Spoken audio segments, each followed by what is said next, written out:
Good afternoon mga ka-walker. Welcome po ulit dito sa ating panibagong update. Nandito tayo ngayon sa may mga ka-walker, no, sa may MAA para mag-update po sa patuloy na ginagawang bagong NCCC Mall mga ka-walker. So medyo matagal-tagal pa itong matatapos. Kasi ang ano nito nila is 5 years yata. Paggawa lang. Ayan o. Nakaka-walker o.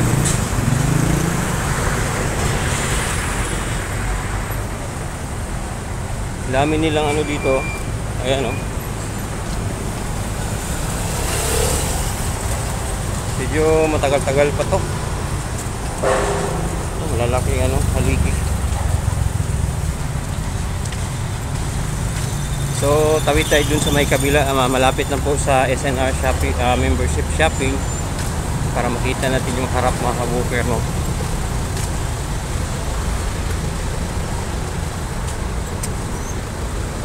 So ayan, no.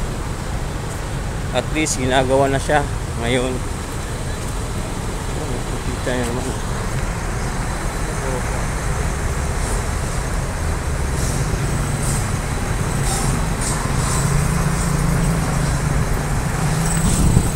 So nandito kasi tayo sa may labas. So di pa tayo dun sa may harap mismo po. Malapit lang sa SNR membership shopping, no. Tawid lang tayo dun sa may kalsada. Kasi masikip yung ano dito, traffic. Alas 3 po ng hapon. So napaka-traffic po ganitong oras dito sa may Davao City. So ayan, kita nyo naman yung buhol-buhol ng mga sasakyan. So mas maganda itong ginagawa nilang bagong NCCC ngayon kasi dati. Kasi nga mas pinalaki, mas pinamodernize nila. So mas lalo siyang, mas maganda siya kaysa nung una. At saka kompleto mga ka-walker, no.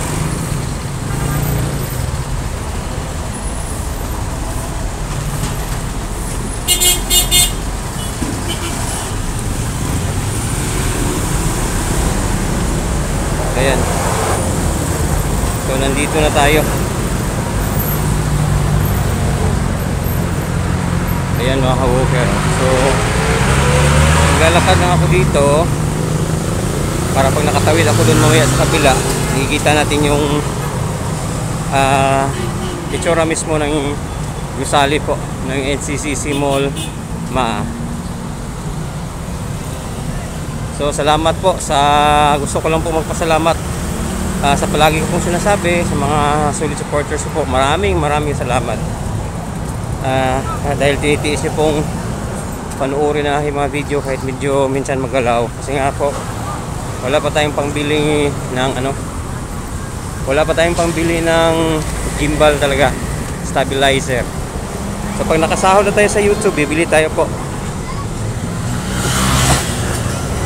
So yan siya mga ka-walker. So yung harap yun.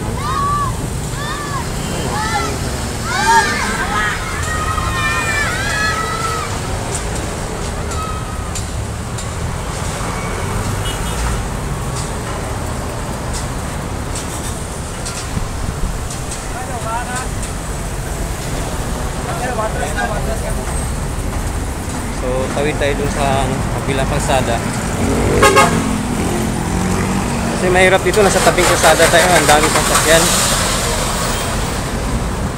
So yan naman po yung SNR, membership shopping. Malaki din siya mga ka-walker. Gilid lang po siya ng Alorica, Davao. So yan siya mga ka-walker.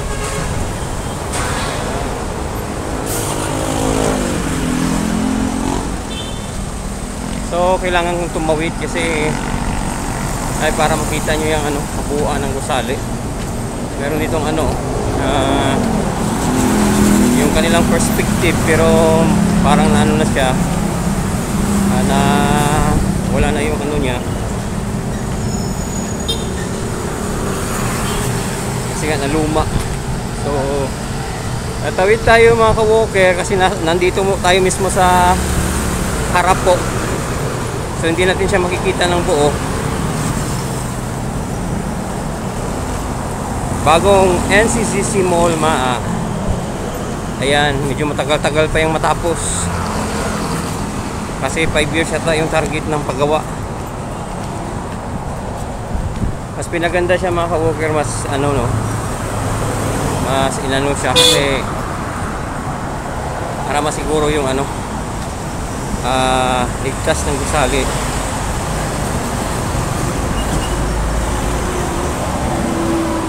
So ayan, nandito pa rin po tayo sa may maano. So tatawid tayo. Ayan o.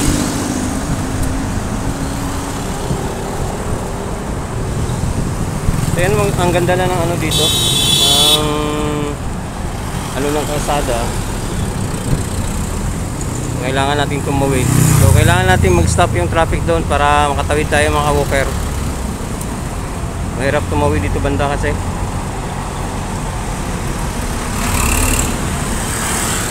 So ayan. Nag-stop na yata yung traffic doon, so makakatawid na tayo maya maya lang. Mahirap tumawid dito banda.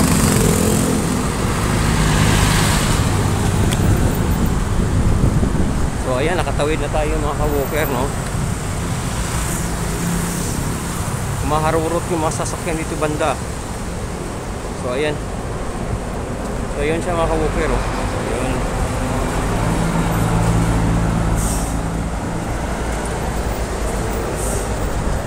Medyo maliit lang siya dyan tingnan, pero napakalaki ng ano na yan, mall na yan, bagong MCCC mall.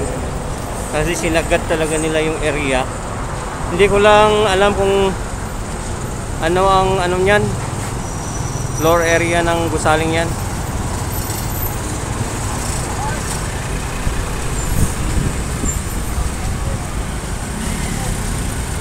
So pasensya na po kayo kasi yung video ko talaga is minsan mas shaky siya kasi sa ano lang tayo nag-ano no, nag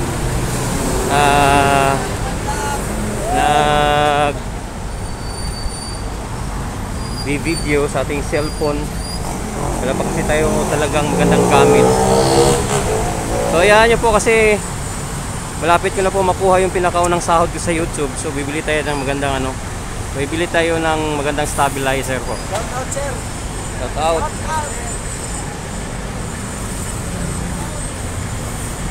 So yan yung NCCC mga ka-walker, no, yung kanyang construction na ongoing pa rin hanggang ngayon. So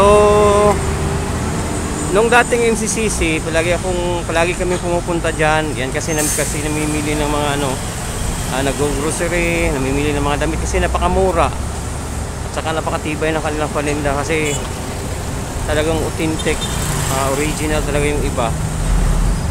Kaya nga lang yung nasunog siya nung hindi ko na matandaan kung anong taon. Hindi na lang ako nagbabanggit, hindi na lang ako maghuhula kasi mababash na naman tayo kasi mahirap kasi magbigay ng hindi tamang ano pag ganito. Sabihin nila nililihis ko kayo, so hindi na lang ako magbabanggit ng petsa kung kailan nasunog yung NCCC Mulmaa. Pero medyo matagal-tagal na yun mga ka-walker, mga ilang taon na rin yung nagdaan mula nung nasunog yung dating NCCC Mulmaa. So may tinatayo silang bago ngayon na mas maganda, mas pinamodernize. So ayan siya mga ka-walker, oh.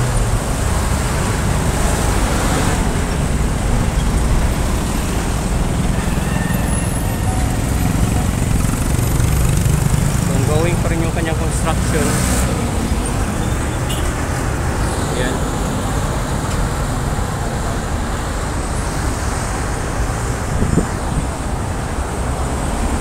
So mas malaki siya kaysa dating NCCC. Ayan, may mga trabante dito sa taas.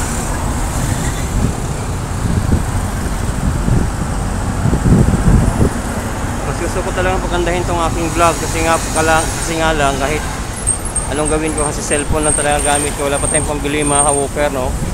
So tiis-tiis lang po muna kayo sa 3 taon kong pagbablog. Hindi pa ako nakabili hanggang ngayon kasi hindi na po tayo nakabalik sa trabaho no, mula nung pandemic. So ito yung itsura dito mga ka-walker, oh. Napaka-traffic ng lugar. Hello, vlogger po kayo? Hello, vlogger! Ayan po, nagdaan si madam. Nag-hi lang siya sa cam natin, oh. So ayan mga ka-walker, no. Gusto ko lang din pong mag-shoutout sa aking mga loyal supporters, sa aking mga secret viewers. Sana po mag-subscribe na po kayo sa aking channel. At sa mga kaibigan ko po, maraming salamat po sa inyo. Ayan, ito yung itsura dito, no?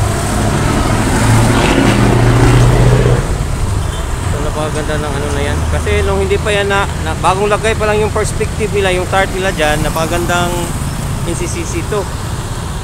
Kasi kompleto. Mga ka-woofer, oh.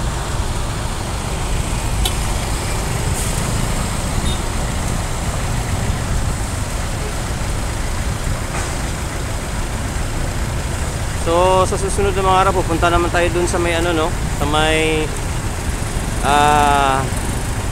may airport po, kasi bibisitahin natin yung Santa Lucia Mall doon kung kailan yun no, kasi malapit na po siyang matapos, kung kailan yung kanilang soft opening or grand opening po. So sa ngayon ay nandito lang tayo muna sa may ano, no, sa may MAA para mag-update po sa ginagawang bagong NCCC Mall MAA. So ayun mga ka-woofer.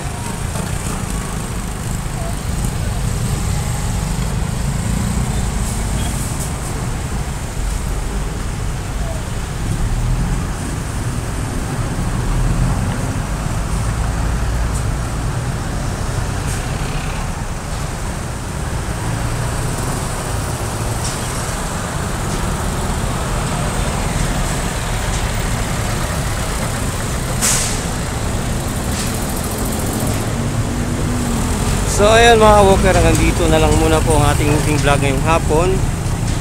Thank you po palagi sa inyong walang sawa po tangkilik sa aking mga video po.